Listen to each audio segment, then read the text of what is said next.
for me, there has to be that color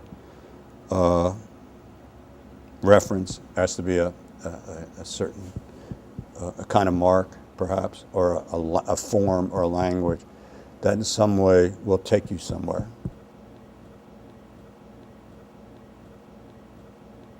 I'm not always as conscious as I would like to be as to where it might be taking me, or why I'm making certain kinds of choices about certain kinds of colors or certain kinds of forms.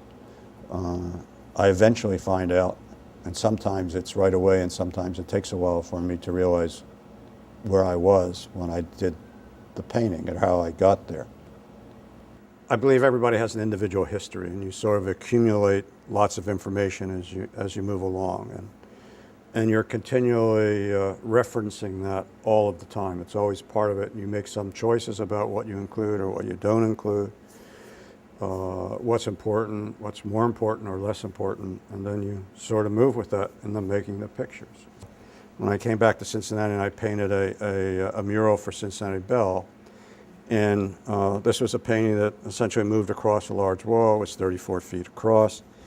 And in order to get a handle on it, I laid out a grid. Initially, the grid was put down to transfer the watercolor drawing that I did as a study for that, which was a very small image about this big, and I wanted to blow that up for the mural. I laid out a grid, and after I laid out the grid on this canvas, which were made up of 12-inch squares on the canvas, I then put in a color, which was the dominant color for that area in the watercolor. I laid in a color in each of these squares. And then after I had put the color down, I sort of was still trying to get a handle on working on something this large, I then started to do the drawing on top of those colors.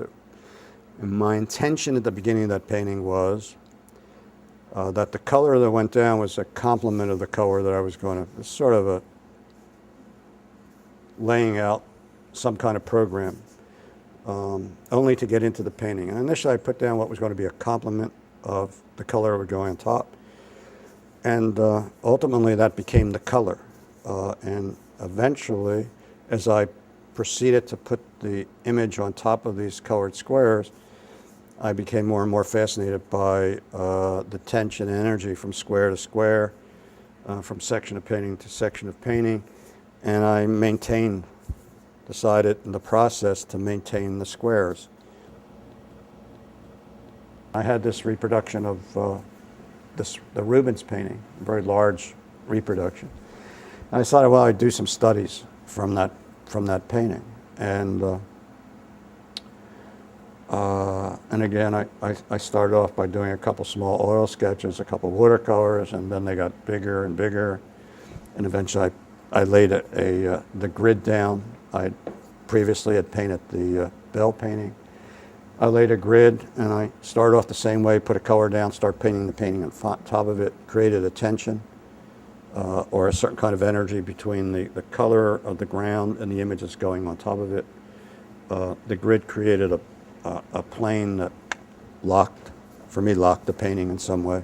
I just finished working on a whole series of those paintings, and I was going to start another series of images, and I was going to do those images based on pergamon. And I started to that and then decided that, again, having begun something as I did with the mural for Bell, I decided, no, that wasn't exactly what I wanted to do. And I started doing some watercolors of the landscape and then translating that landscape breaking that landscape into smaller images and creating grids based on that. And then, again, on squares. It was like these individual squares became like brushwork, individual pieces of color or individual pieces of paint. And when you put one up on the wall and one next to it, it was like this paintbrush, this piece of paint, and this piece of paint, and what happened between them. It wasn't necessarily that it was only a continuous landscape, but that it was a series of marks that in some way had some kind of relationship to each other based as a mark and as a color, created some kind of tension and energy between them. And they just grew from that. They became larger. So they became a landscape. But they were a landscape then of colored marks. So they became an abstraction based on that landscape. I tend to work by stretching up a slew of canvases, usually 20 or 30 at a time. And then at different sizes. And then the sizes to a large degree then dictate, well, they dictate to some degree what the image is going to look like that goes on top of it. So prior to these paintings on the wall, I painted a series that were, I think, 6.5 foot squares. And then I came down in size. It shifted in some way the experience of painting it and the experience of looking at it. There's a certain kind of, a different kind of involvement and energy in looking at something that is bigger than you are and being framed by the painting or being entrapped in the painting, than looking at something that's smaller that you view that in some way comes out, or I think of it as something that creates a space and comes out to meet you, doesn't recede. And it's here where the bigger painting is there. It's a different kind of space, a different kind of experience, I think. There was a series of etchings that were about specific places and specific structures. And there was something about those structures that led me to maybe I could do these. I wanted to do these bigger, and the easiest way to do these bigger was to put them on the wall directly, and I thought, why not use the tape? And I had an opportunity at Warsaw Project Space, where a colleague of mine was running it, Keith Benjamin, and I took that opportunity then to take the images I did for the portfolio and all the drawings that I did for the portfolio. I mean, I did drawings of, barracks buildings, I did towers, I did gas chambers, and then I translate those drawings for the prints.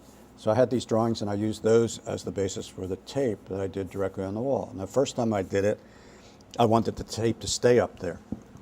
But of course, eventually it would pull a little bit, and I would go back, and I'd say, I like the tape coming off the wall. And so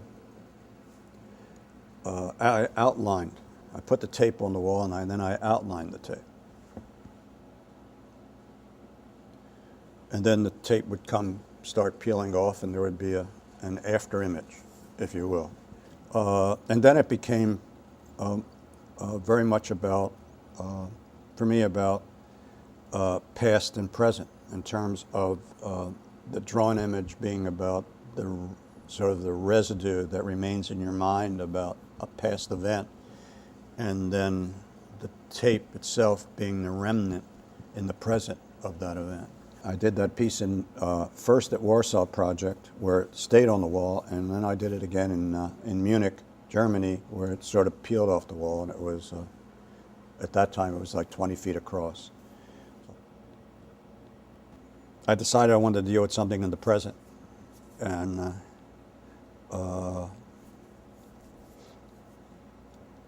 decided on, after looking at all these events in New Orleans, that I wanted to deal with that city in some way, because that was symptomatic. The flooding there was symptomatic of what was happening in the country, and I decided a map of the city with tape that was essentially which would then demonstrate what the city was and its disintegration, and it would be, I would put that on the wall. And then that led to Washington, and it led to destruction of Baghdad, destruction of Washington, in terms as a essentially idea of what are essentially the ideal of what we expect our country to be seems to be misrepresented by the city, and the idea of putting Washington in with New Orleans and Baghdad seemed very appropriate to me to have the three of them together. I'm doing these maps of a map of Washington and a map of Baghdad and a map of New Orleans that will be blown up they'll be about 10 feet square or so on the wall.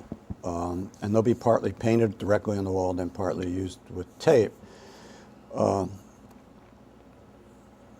there'll be another piece, which will be and again, these are more self-conscious. I think about,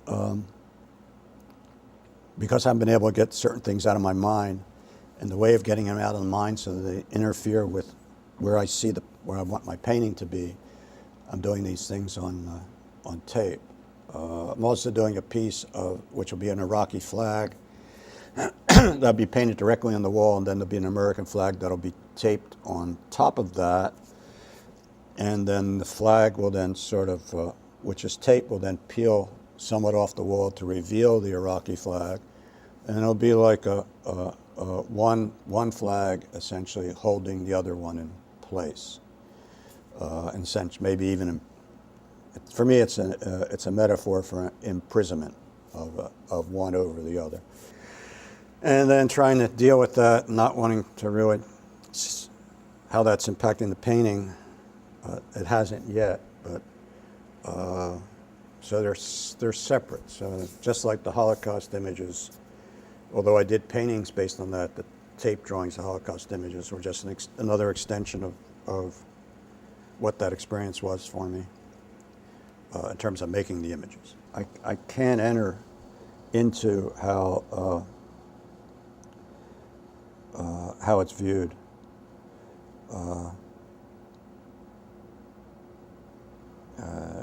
It would be a burden for me to have to think about that. I just